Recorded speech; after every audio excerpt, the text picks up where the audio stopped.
বিশ্বনবীর মুচকি হাসির ফাঁক দিয়ে দাঁতের দিকে তাকালে মানুষগুলো সব পাগল হয়ে যায়।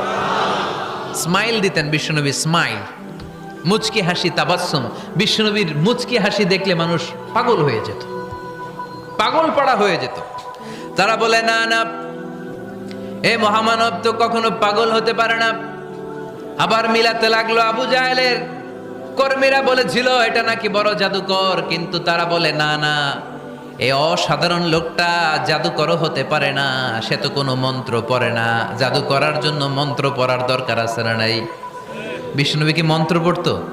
বিষ্ণুনবী কি পড়ে শোনাতো? চিল্লায় বলেন, কি পড়ে শোনাতো? কোরআন শোনাতো। এত সুন্দর কণ্ঠ ছিল বিশ্বনবীর, পাগল হয়ে যেত মানুষ শুনতে শুনতে, পাগল পাড়া হয়ে যেত, বিমুগ্ধ হয়ে যেত। তারা সবাই বলতে আরম্ভ করলো, আবু জাহেল তুমি মিথ্যাবাদী। তবে